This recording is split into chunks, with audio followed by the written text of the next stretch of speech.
Maybe we'll see Shin Kaigen step up. He's been playing mostly that buffing Adagio, but he has a ton of skill behind him as well. Okay, and Ardent will be banning the Koshka right off the bat.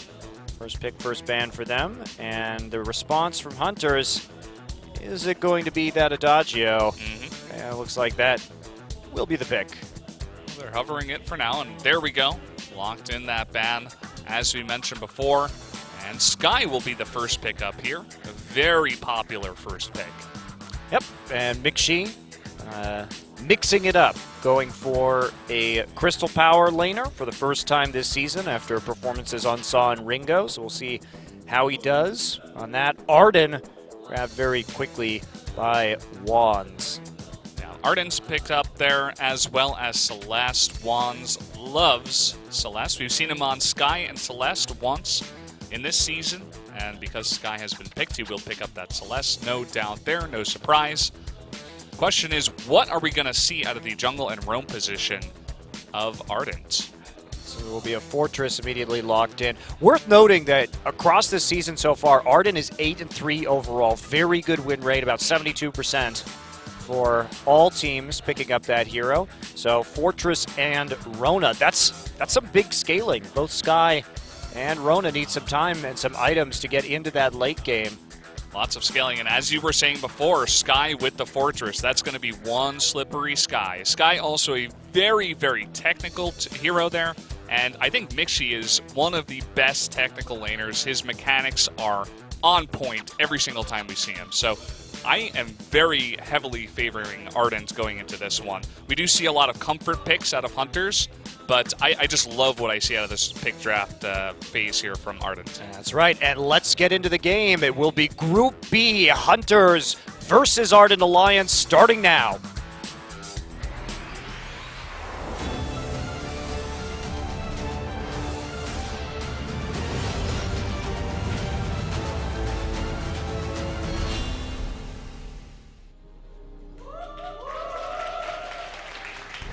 Going to be North America versus China here in Group B, the battle for first place.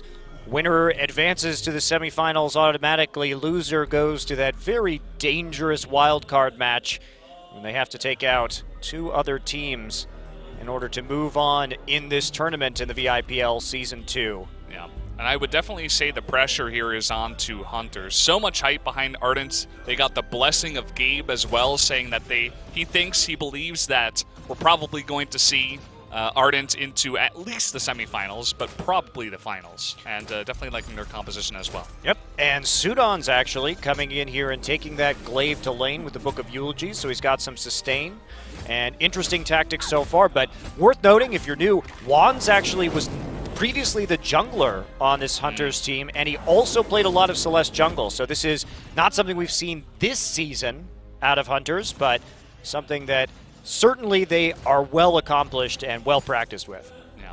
This is going to be interesting for Glaive because I don't believe that the Glaive can 1v1 up against a Sky. If you try to get your afterburn down, you can just, do one auto attack onto Sudan, Suri strike away, and you should be quite safe. Get that forward barrage as you are running away, and you'll probably do more damage to yourself. So I think it's more about that, safety in the lane. You can always afterburn away from any kind of aggressive gank that we will see out of Fortress and Rona, as well as just during the team fights, he's going to be a very, bruiser type, melee, weapon power, damage kind of hero, and can definitely get into that back lane and deal with that very slippery Sky that we will see in those team fights. Yeah, absolutely. Looks like they'll be willing to push the aggression early. Core Collapse going to stun Flash X right there. Just a bit of a tap. And, of course, getting the vision with the auto attack from the Celeste perk. So a little bit of extra damage, but nothing too much. I mean, both of these team compositions going to be pretty farm heavy, at least in the early game. Well, we do see Flash X and Shin Kaigen now coming very aggressive into this jungle, looking possibly for a pick. They do clear up one of these scout traps and just going to back off. Of course, with an aggressive combination like Rona, Fortress, you're going to be looking for those picks. Already picking up a lot of scout traps is Flash X. He's got one in the forward tri-brush for them, one by the shop, and one by their own lane. It's interesting that we do see Alliance going really heavy on the light shields early on into this game. Even Mixi in the lane right there. I mean, Sudan's hasn't even had a chance to buy yet, just been diligently farming up. He's actually about 10 CS ahead. So making the most of it and not leaving to pick up any additional items. Here we go. He's going to knock him into the turret. There's going to be a core collapse. Nice combo. Beautifully done by Hunters. Sudan using that afterburn, and the setup perfect from the core collapse at the end of the knockback. Yeah, that's really what it's all about there. If you're going to go for that gank, afterburn into core collapse, a classic. We do see it there. Unfortunately, not even a millisecond given to that Sky to try to Suri strike away. We saw him try to dodge the core collapse, but very nicely placed by Wands. You can expect that out of someone who pretty exclusively plays a Celeste. Yeah, definitely. And that was one of the most targeted bans that we saw last season when Hunters was playing, was taking away that Celeste because of the number of games that we saw from Wands and his success on that particular hero. They're going to come in again. Another afterburn. Mixi has not learned his lesson. Hello, turret. Core collapse going to land again. And that is it for Mixi, who is falling pretty heavily behind in farm and also starting to give up a lot of these kills. 2 over to Wands already, and that's certainly going to help this Celeste get there faster. Yeah, this is very worrying. Just to take another look here, actually trying to Suri strike out of the range of the afterburn, but definitely not going to work, especially when you get into the range of the turret. Maybe just a bit of, flush. He was flustered in that moment in time and was just trying to get some damage down, maybe try to clear the wave because he knew he was going to die. Well, it's also the second time. I mean, we have to talk about how Hunters has been doing a very good job of playing around when Mixi is pushing up to the turret. The second time, they pretty much knocked him underneath their own turret. And, I mean, really, Ardent Alliance has to help out Mixi here, get enough vision so that he can safely push out, because otherwise he's just going to be denied more and more farm. Yeah, that's a very good point. If they could get a scout trap into that left dry brush, that would be fantastic. It looks like that's what they're going to try to do here. The 3 of them grouping up, maybe going for a pick onto Wands. Yeah, Wands has to pop his boot right there. There's the Vanguard coming in. Queen going to try and get Wands. They're going to try and kite back into this choke point right now. Wands unleashes the Solar Storm, but they're all very low. Sudan's absorbing a lot of damage right there. Scout Trap coming through. Here comes Glaive. There's another stun, and we see Mixi trying to get into the mix right now. Clear out Wands. Wands still at high HP. There's the first kill of the fight. It's going to go over to Hunters, and Shinkaigen's not going to live through this one, as in the end, Sudan's Glaive takes it 2 for 1 in favor of Hunters. A little bit over-aggressive. Wands baited them into that choke and then unleashed the Solar Storm. Yeah, that was quite fantastic. And even after the Solar Storm, we had a really nice forward barrage coming out of Sky. And they got so much damage down, but after that, the extra Suri strike right into the back line was way too much. Yeah, way too aggressive, especially with a Ardent right back there to give that barrier over and keep that Celeste alive. Let's take a look at that one again. So we have a really nice engage here, but as you mentioned, the Solar Storm comes through, does a really nice amount of damage. All members of Ardent at about half health here. They're forced to back up, but then the Suri strike here to try to go for a kill messes up the forward barrage, gets taken out. Shinkaigen thankfully is able to pick up 1 kill, but then left alone as Fortress was also quite low. Yeah, again, see this Hunters team coming out with an advantage. And although Mixi has been able to catch up in terms of farm right now, so there is a bit of a bright side, all even really on the CS front between both laners and junglers. Push up again, and there's a gold mine attempt here coming in. Forward barrage going to go down. They are going to take the gold mine away for absolute free, basically. A little bit Hunters trying to just push out that wave and instead don't have the necessary pressure to actually contest that objective. Surprised that Sudan's didn't try to go for an afterburn steal there.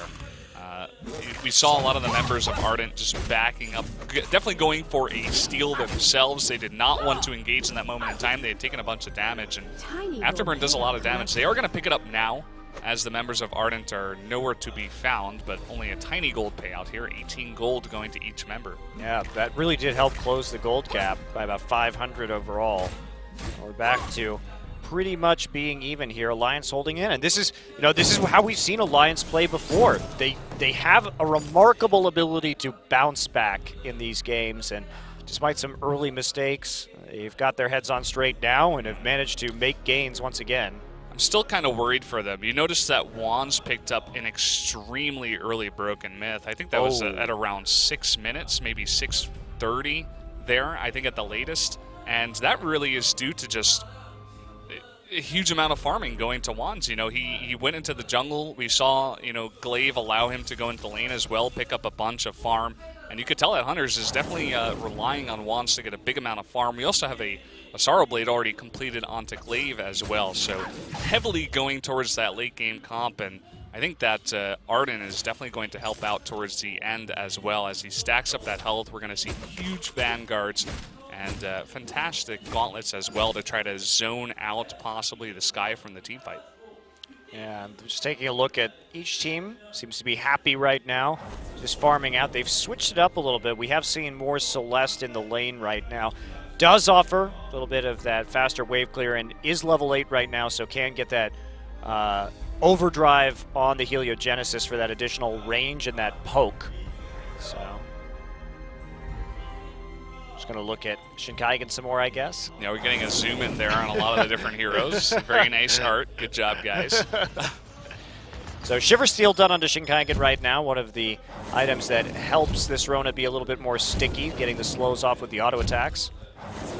But here, I mean, poke is really going to be the name of the game now for this Celeste. They don't have a very long range on any of the heroes from Ardent Alliance, so now's the time for Wands to really just start dropping stars and controlling objectives. Flash X on the side right there, and there's a nice zone from Queen. Drops the gauntlet, but they have to get this kill onto Flash X to make it worth it. Here comes the pursuit. Heliogenesis slowly chipping away at Flash X. They'll get him eventually. But to be honest, I don't know if this is going to pay out after all. They're going to eventually get this kill, but all the while the gold mine is going towards Ardent. I think Hunters is beginning to realize this, and they're trying to respond, but I think it's going to be too late. Wow, big mistake right there, giving up a huge amount of gold for one single kill. That was Ardent just fooling them on the map right there. Good shot calling. Whoa. Solar Storm just going to straight up airball. Huh. Weren't you listening to Druid before the match? He said to use that during the team fights, Wands. It's hard to get that down. I don't know. But definitely a bit of frustration possibly out of Hunters. They wanted to, after giving up the gold mine like that, I think they wanted to pick up more than just one kill there. Glaive also almost went down 1v1 for, against a Fortress. So kind of worrying there, I suppose, for the Glaive. Yeah, but the Fortress ult was dropped, and that's actually a really, really long cooldown timer. So not as much to worry about there in terms of the next team fight if they can take it quickly. Mixi now out in front. You can see level 10 and starting to dominate in terms of that CS for having a large deficit early. He's certainly managed to make it work for himself and come back in this game. Yeah, and the other part of that weird cross-map engagement that we did see was Queen using her gauntlet there. So I think Hunters was waiting for this to come up once again. It's about to be up in about 5 seconds. I think they may want to force a fight here. They have control of the jungle heavily. So many scout traps around this gold mine that they have control of. Yeah, I mean, they would have such a huge advantage in this game, probably about 2,000 gold, had they not repeatedly back-to-back made very poor gold miner trades. And so not contested that objective appropriately. They have a lot of scout traps down right now, but there aren't any minion candies in the inventories at the moment. Yeah. And they're thinking about taking a fight here. Queen, I can tell, she's itching to lay down a gauntlet. So that Core Collapse going to miss right there, going to come in anyway. There we did go see the forward barrage going backwards. Huge Solar Storm on the catch right there. They drop Gauntlet a bit unnecessarily. Mixi not respecting the burst damage coming through from the Hunter's composition. Yeah, she ate a couple, or he ate a couple of Heliogenesis there, and then just the Solar Storm to clean up, and changing it right into a 3-on-2. They're going to try to go for this turret. I don't think Shinkaigen and Flash X can do much, although we are going to see the red mist coming out. Yeah, is going to ult. They are going to get the turret, and there's the end of the fray. Shinkaigen going to get knocked into a wall and stunned, but Mixi already back up. Surrey Strike on board. There's the ultimate. Sudans is going to sidestep most of that damage, but they do take him out. And now Queen on the run. Another Surrey Strike. They are going to hunt down the Hunter's Queen. And a 2-for-0 off the respawn of Mixi. And how much can they take right here? Good wave clear from Wands, so they might turn their sights onto that objective, the gold miner, but they're going to dive Wands instead. Core collapse misses, and that's it. Wow, fantastic jump in there. They were reading that core collapse heavily, jumped right over it, made it look quite easy, and they are going to take the turret, and that should be the gold mine going over to them as well. They're going to clear up all of these scout traps at the same time. They are bringing this game heavily back into their favor. That's one of the scary things that can happen. If you stay just a couple seconds too long to take out a turret, you got a Sky in the enemy team, you're not getting away from him if he is good at positioning. We saw Mixi just getting, fighting, I think it was against Sudons to take him out behind him so that he could link up the kill onto Queen as well with that forward barrage. So very nicely done to bring the game, swing it right back into their favor. And this is definitely a very back and forth game. That's a minion mine capture pretty early here, actually, for Hunters. They really just want to put on the pressure in the lane and try and play around that. Seems like a bit of a desperate move right now, actually. They're not that far behind in gold in spite of everything that has happened, but the story of this game has really just been around that gold miner. It's been so back and forth, and every time Alliance manages to milk just a little more gold out of it. And yes, that is Sky and Mixi. There's another shot of Sky. Yes, he is still playing Sky. There you go. But look at this. It looks like Ardent Alliance is kind of just going to let them take the gold mine once again. Zero pressure, playing very passive in their own jungle here. Well, why would they care? Every time they get the advantage. And now the minion mine's been taken. They know that. They can safely farm up with better experience and more gold out of this minion wave. Yeah, that's exactly what this is about. You're right on the money there, Monty. They're just, the second that minion mine was taken, they have not passed, even 1/3 of their jungle. They're just playing ultra passive here. Well, what do they care? I mean, the gold miner in the middle of the map wasn't going to give that much gold over, and another one taken, so looks like Hunter is going to play the poke game around Kraken now, right at spawn, and this is going to be their attempt to get victory in this match, is just playing around that Kraken right now. Yeah, this is an interesting idea because they can slowly push down these turrets with the pressure from the wave. It looks like they're going to try to bait out the Kraken here, take a team fight, and get a big push going. Ooh, and there's, we see the Heliogenesis start. They're going to go in with the Warhorn immediately. Wands caught in the back line. He's going to eat a nice forward barrage here coming from Mixi. Mixi going to dash through the line. Solar Storm goes off, but poor positioning from Wands is going to lose up the fight, and that's going to be an ace for none. Ardent Alliance.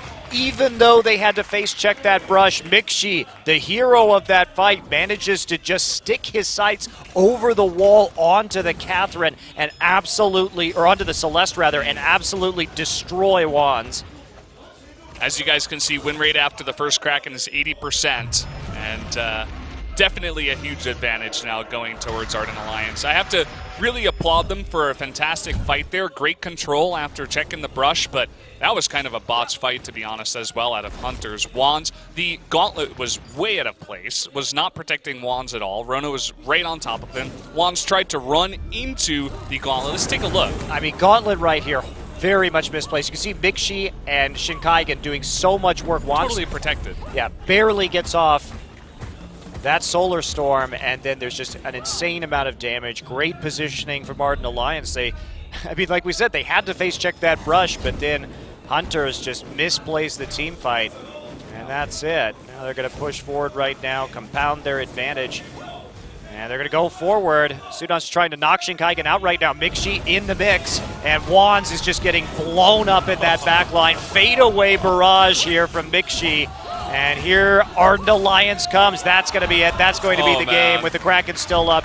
Beautiful team fighting from Ardent Alliance to close this one out. That Sky play, if you want to learn how to play Sky, take a look at that team fight, man. That was unreal. That was unbelievable. Oh, man. I just got huge chills from that. Wow. Well, Ardent Alliance, our second North American team to come out in first place in a group here after following up on Gangstar's 3-0.